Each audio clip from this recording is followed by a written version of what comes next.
बसंत पंचमी क्यों मनाई जाती है? विद्या की देवी बनने की अद्भुत कहानी। जय श्री कृष्णा। राधे राधे। आप सभी श्रोताओं को बसंत पंचमी की बहुत बहुत शुभकामनाएं। आज बसंत पंचमी है। बसंत पंचमी हिंदुओं का प्रमुख त्योहार है और बसंत पंचमी को श्री पंचमी और ज्ञान पंचमी भी कहा जाता है। यह त्योहार माघ मास के शुक्ल पक्ष की पंचमी तिथि को मनाया जाता है। यदि हिंदू मान्यताओं के अनुसार देखा जाए तो इस दिन मां सरस्वती का जन्म हुआ था। यही कारण है कि यह त्योहार हिंदुओं के लिए बहुत खास है। इस त्योहार पर लोग पवित्र नदियों में स्नान आदि करते हैं। इसके साथ ही बसंत मेला आदि का भी आयोजन किया जाता है। बसंत पंचमी के दिन को बच्चों की शिक्षा दीक्षा के आरंभ के लिए शुभ मानते हैं। इस दिन बच्चे की जीभ पर शहद से ओम बनाना चाहिए। माना जाता है कि इससे बच्चा ज्ञानवान होता है तथा शिक्षा जल्दी ग्रहण करने लगता है। 6 माह पूरे कर चुके बच्चों को अन्न का पहला निवाला भी इसी दिन खिलाया जाता है। अन्नप्राशन के लिए यह दिन अत्यंत शुभ है। पूरे वर्ष को 6 ऋतुओं में बांटा जाता है, जिसमें वसंत ऋतु, ग्रीष्म ऋतु, वर्षा ऋतु, शरद ऋतु, हेमंत ऋतु और शिशिर ऋतु शामिल हैं। इन सभी ऋतुओं में से वसंत को सभी ऋतुओं का राजा माना जाता है। इसी कारण इस दिन को बसंत पंचमी कहा जाता है तथा इसी दिन से बसंत ऋतु की शुरुआत होती है। इस ऋतु में खेतों में फसलें लहलहा उठती हैं, फूल खिलने लगते हैं और हर जगह खुशहाली नजर आती है।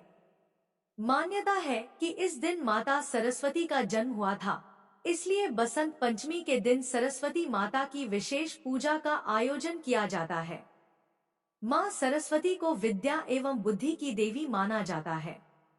बसंत पंचमी के दिन मां सरस्वती से विद्या, बुद्धि, कला एवं ज्ञान का वरदान मांगा जाता है। इस दिन लोगों को पीले रंग के कपड़े पहनकर पीले फूलों से देवी सरस्वती की पूजा करनी चाहिए। लोग पतंग उड़ाते हैं और खाद्य सामग्री में मीठे पीले रंग के चावल का सेवन करते हैं। पीले रंग को बसंत का प्रतीक माना जाता है। बसंत पंचमी का त्योहार बड़ी ही धूमधाम से मनाया जाता है। इस दिन देवी सरस्वती की पूजा करने के पीछे एक पौराणिक कथा है। बसंत पंचमी की पौराणिक कथा के अनुसार सृष्टि के प्रारंभिक काल में भगवान विष्णु की आज्ञा से ब्रह्मा जी ने मनुष्य योनि की रचना की, परंतु वह अपनी सर्जित जनता से संतुष्ट नहीं थे। तब उन्होंने विष्णु जी से आज्ञा लेकर अपने कमंडल से जल को पृथ्वी पर छिड़क दिया, जिससे पृथ्वी पर कंपन होने लगा और एक अद्भुत शक्ति के रूप में चतुर्भुजी सुंदर स्त्री प्रकट हुई, जिनके एक हाथ में वीणा और दूसरे हाथ में वर मुद्रा थी, वहीं अन्य दोनों हाथों में पुस्तक एवं माला थी। जब इन देवी ने वीणा की मधुर तान छेड़ी तो संसार के समस्त जीव जंतुओं को वाणी प्राप्त हो गई। तब ब्रह्मा जी ने उस देवी को वाणी की देवी सरस्वती कहा। सरस्वती को बागेश्वरी, भगवती, शारदा, वीणावादिनी और वाग्देवी सहित अनेक नामों से पूजा जाता है। संगीत की उत्पत्ति करने के कारण वह संगीत की देवी भी है। इस तरह से देवी सरस्वती का प्राकट्य हुआ। इसी प्रकार मां सरस्वती के अवतरण दिवस के रूप में बसंत पंचमी का पर्व मनाया जाता है। एक बार देवी सरस्वती ने भगवान श्री कृष्ण को देख लिया और उन पर मोहित हो गई। वह उन्हें पति के रूप में पाना चाहती थी, किंतु जब भगवान श्री कृष्ण को पता चला तो उन्होंने कहा कि वह केवल रुक्मिणी के प्रति समर्पित है। लेकिन सरस्वती जी को मनाने के लिए उन्होंने वरदान दे दिया कि आज से माघ माह के शुक्ल पक्ष की पंचमी को समस्त विश्व आपकी विद्या के रूप में और ज्ञान की देवी के रूप में पूजा करेगा। उसी समय भगवान श्री कृष्ण ने सबसे पहले देवी सरस्वती की पूजा की। तब से लेकर निरंतर बसंत पंचमी के दिन मां सरस्वती की पूजा लोगों द्वारा की जाती है। जय हो माता शारदा। हे मां भवानी, अपने सभी भक्तों पर कृपा दृष्टि बनाए रखें। प्रिय श्रोताओं, अब आप श्रवण करेंगे मां सरस्वती की बहुत ही अद्भुत और अनोखी कथा। इस कथा के अनुसार मद्र देश नामक स्थान पर बहुत समय पहले एक ब्राह्मण रहता था। उस समय सरस्वती और लक्ष्मी की आपस में नहीं बनती थी, इसलिए देवी सरस्वती का पुजारी ब्राह्मण निर्धन था। वह प्राचीन परंपरा के अनुसार शिष्यों को पढ़ाता था। गुरुकुल की परंपरा के अनुसार शिष्य उसके लिए गांव जाकर भिक्षा मांगते थे। भिक्षा में जो कुछ भी मिलता था उसी से उसका गुजारा हो जाता था। ब्राह्मण की पत्नी को बच्चा होने वाला था। ऐसे में ब्राह्मण की पत्नी को चिंता होने लगी कि उसकी संतान का पालन पोषण इतनी गरीबी में कैसे होगा। इसी बात को लेकर वह अक्सर ब्राह्मण को उसकी गरीबी के लिए ताने मारने लगी। वह कहती, ना जाने मुझे किन कर्मों की सजा मिली है, जो मेरा विवाह मेरे पिता ने एक कंगाल से कर दिया। यह बात ब्राह्मण को अच्छी नहीं लगी। ताने सुन सुनकर वह परेशान हो चुका था। फिर एक दिन उसने एक फैसला लिया और अपने सबसे प्रिय, सूझबूझ वाले और तेजस्वी शिष्य को बुलाकर सारी जिम्मेदारी उसे दे दी। इसके बाद 4-5 महीने में लौटने का आश्वासन देकर वह धन कमाने राजधानी चला गया। ब्राह्मण के जाने के बाद उस शिष्य ने अपनी सारी जिम्मेदारियां ईमानदारी के साथ निभाई। आसपास के गांव वालों को जब पता चला तो सब लोगों ने मिलकर ब्राह्मण के यहाँ अनाज और जरूरत का बाकी सामान भिजवा दिया। आश्रम में बाकी शिष्यों को वह शिक्षा देने लगा।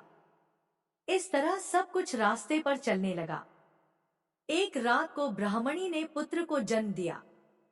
दरवाजे के पास खड़े शिष्य को जब पता चला तो उसने सोचा कि आगे क्या करना है, इस बारे में गांव के बुजुर्गों से सलाह लेनी चाहिए। वह जाने ही वाला था कि तभी वहां एक दुबला ब्राह्मण लाठी के सहारे चलते हुए आया।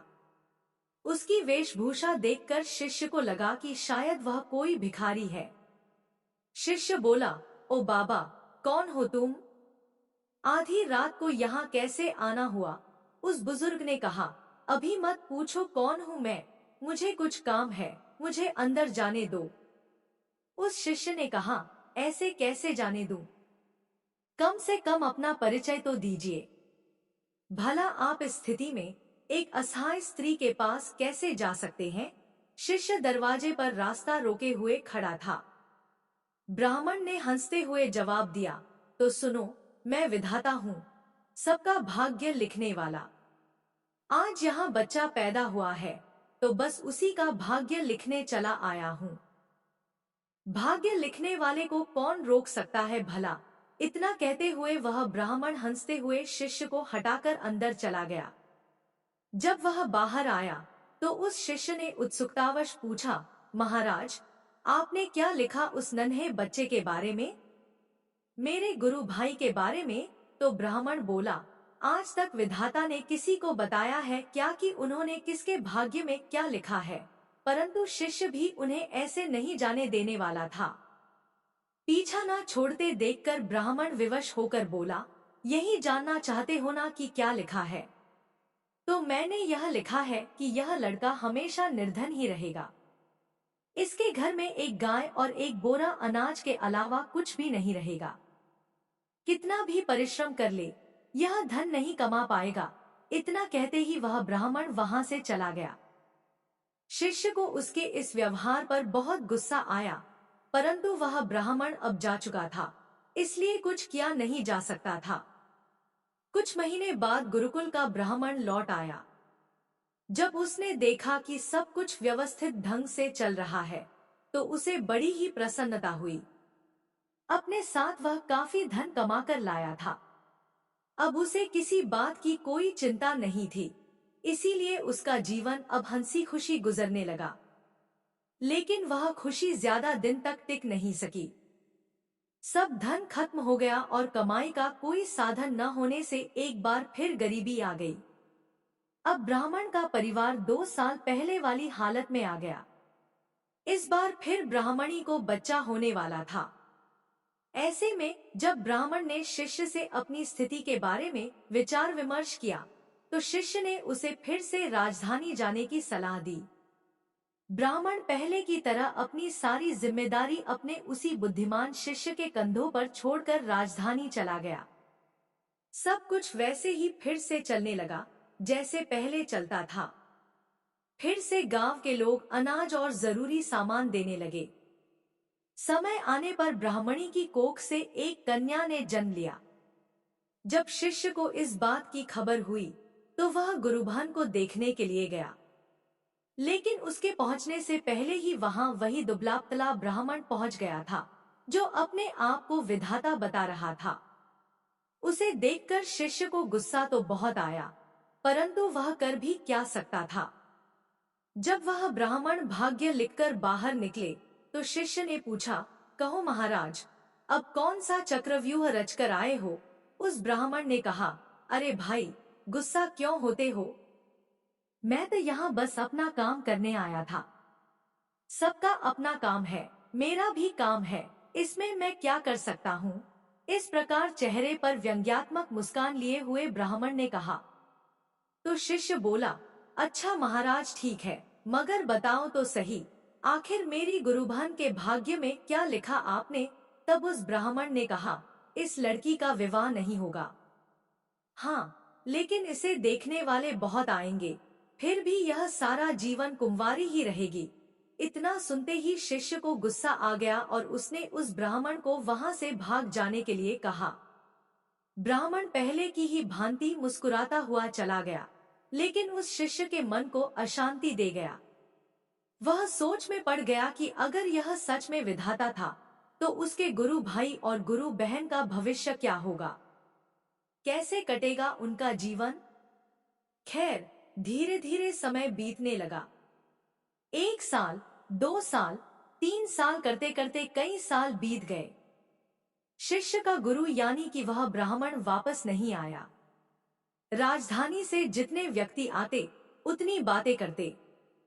कोई कहता ब्राह्मण की मृत्यु हो गई, कोई कहता वह अपनी पत्नी से परेशान थे इसलिए संन्यास लेकर जंगल में चले गए। शिष्य भी ब्राह्मण के घर और गुरुकुल की सारी जिम्मेदारी संभाल रहा था। सबके साथ साथ उसने अपने गुरु भाई और गुरु बहन को भी शिक्षा देकर उन्हें शिक्षित कर दिया। इस तरह 18 साल बीत चुके थे। ब्राह्मण का पुत्र 20 वर्ष का हो गया। शिष्य को अब लगने लगा कि अब उसका गुरु भाई गुरुकुल की व्यवस्था संभालने लायक हो गया है। इसी विचार से अब शिष्य अपनी सारी जिम्मेदारी उसे देकर वहां से विदा लेना चाहता था। ब्राह्मणी व उसके पुत्र और पुत्री ने उस शिष्य को रोकने का बहुत प्रयास किया, मगर सब व्यर्थ था। जब शिष्य जा रहा था तब गुरु भाई उसे छोड़ते हुए कुछ दूर तक उसके साथ गया। जब गुरु भाई आशीर्वाद लेकर वापस लौटने को हुआ तब उस शिष्य ने कहा, भाई, मैं जा रहा हूँ, मगर मैं अभी तुम्हें जो 2 बातें बताऊंगा उस बात का ध्यान रखना। पहला, कभी भी अपने घर पर अनाज से भरा हुआ बोरा और दूध देने वाली गाय मत रखना। अगर तुमने दोनों रखे तो तुम सारा जीवन निर्धन ही रहोगे। दूसरा, जब भी कोई व्यक्ति तुम्हारी बहन के विवाह के संबंध में बात करने आए तो उसे 100 सोने की मुहरें देकर जाने को बोलना, और जब वह 100 मुहरें तुम्हें दे दे तभी अपनी बहन उन्हें दिखाना। लड़के ने वैसा ही करने का वादा करके शिष्य को विदा किया और आश्रम में लौट आया। अगले ही दिन गांव के एक पुरोहित के यहाँ से एक दुधारू गाय और एक बोरा अनाज उस लड़के के घर भिजवा दिया गया। लड़के ने उसी समय गाय और अनाज का बोरा बेच दिया। अगले दिन फिर किसी ने एक बोरा अनाज और एक दुधारू गाय भेजी। लड़के ने फिर वैसा ही किया। अब आए दिन गाय और अनाज के बोरे आने लगे। लड़का उन्हें अपने वायदे के अनुसार बेचता गया, जिससे उसका भाग्य बदल गया और जल्द ही वह अमीर हो गया। थोड़े ही दिन में उसकी बहन के विवाह की उम्र हो गई। विवाह के लिए कई लोग लड़के से संपर्क करने लगे। उस लड़के को अपना वादा याद था, वह शिष्य के बताए अनुसार ही काम करता। इस तरह वह और भी धनी हो गया और उसका जीवन सुखमय हो गया। इसी तरह कई साल बीत गए। एक दिन उस शिष्य का मन हुआ कि क्यों न अपने गुरु के परिवार को देख आया जाए, देख लिया जाए कि उनका भाग्य कैसा चल रहा है। इसी विचार के साथ वह चल दिया। अभी वह गांव के बाहर ही पहुंचा था कि उसे वही दुबला पतला ब्राह्मण एक गाय, एक बोरा अनाज और एक पोटली में मुद्राएं ले जाते हुए दिखाई दिया। उसने आवाज लगाते हुए कहा, अरे महाराज, कहाँ जा रहे हैं? ब्राह्मण ने उसकी ओर देखा और गुस्से में ऊंची आवाज में बड़बड़ाना शुरू कर दिया। उस ब्राह्मण ने कहा, आ गए जले पर नमक छिड़कने? देख लो, यह सब तुम्हारा ही किया धरा है। रोज एक दूध देने वाली गाय, एक बोरा अनाज और 100 मुद्राएं देते देते मेरी दुर्दशा हो रही है। दिमाग काम नहीं करता है कि तुम्हारे इस चक्रव्यूह से कैसे निकलूं? तो उस शिष्य ने कहा, मेरा चक्रव्यूह महाराज? आप भूल रहे हैं कि भाग्य तो आप लिखते हैं, फिर भला मैं कैसे आपको किसी भी चक्रव्यूह में फंसा सकता हूँ? शिष्य ने चुटकी लेते हुए उनसे कहा। तो उस ब्राह्मण ने कहा, बेटा, मैं तेरी बुद्धि से हार चुका हूँ, मेरी सहायता कर और मुझे इस झंझट से निकाल। तब उस शिष्य ने कहा, महाराज, झंझट से निकलना है तो यह उन दोनों की भाग्य रेखाएं मिटा दीजिए। आप तो जानते हैं कि यह कलयुग है। आज का इंसान स्वयं अपनी बुद्धि से अपना भाग्य बनाता है। उदाहरण आप देख ही रहे हैं। तो उस ब्राह्मण ने कहा, ऐसे कैसे मिटा दूं मैं भाग्य की रेखाएं? शिष्य ने कहा, तो फिर उठाइए झंझट, मैं कुछ नहीं कर सकता। ब्राह्मण ने कहा, अरे नहीं बेटा, मेरा कुछ ख्याल करो। कब तक इसी काम में फंसा रहूंगा मैं भी मजबूर हूँ। शिष्य ने कहा, मैं भी मजबूर हूँ महाराज। अपने गुरु को वचन दिया है कि उनके परिवार का ख्याल रखूंगा। अब ऐसे में उनका साथ कैसे छोड़ दूं? वैसे भी इस दुनिया में कुछ पाने के लिए कुछ खोना पड़ता है, और फिर मुझे तो अपनी बहन का विवाह भी करना है। अगर आप मेरी बात मान ले, तो आपको अपनी समस्या का हल मिल जाएगा।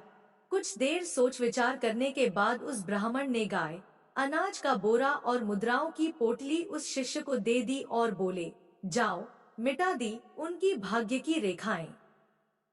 तुम्हें उनका जैसा भी भाग्य बनाना है, बना लो।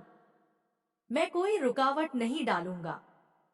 लेकिन हाँ, मेरी एक विनती है कि इस बारे में तुम किसी को बताना नहीं, नहीं तो कोई भी मेरा आदर नहीं करेगा, किसी को मेरा भय नहीं रहेगा, जिसके कारण कोई मुझे याद नहीं करेगा। इतना कहते हुए ब्राह्मण, जो भाग्य था, वहां से चला गया, जो खुद को विधाता बता रहा था। इससे यह सिद्ध हो गया कि मनुष्य अपनी बुद्धि से अपना भाग्य बदल सकते हैं। यदि मनुष्य अपने लक्ष्य के लिए पूरी तरह से समर्पित है, तो ऐसी कोई चीज नहीं है जो वह हासिल नहीं कर सकता। परेशानियों में ही मनुष्य की सफलता का रहस्य छुपा होता है। यह तो मनुष्य की मानसिकता पर निर्भर करता है कि उनका जीवन कैसा होने वाला है। यदि मनुष्य का भाग्य रूठा हुआ है, तो भी कोशिश करने से, अपनी बुद्धि से वह अपने भविष्य को बदल सकता है। मनुष्य में अथाह क्षमता है कि वह अपने भाग्य को बदल दे, किंतु मनुष्य अपने भाग्य पर ही रोता रहता है। भाग्य भी उसकी परीक्षा लेता है। पार्वती पते हर हर महादेव।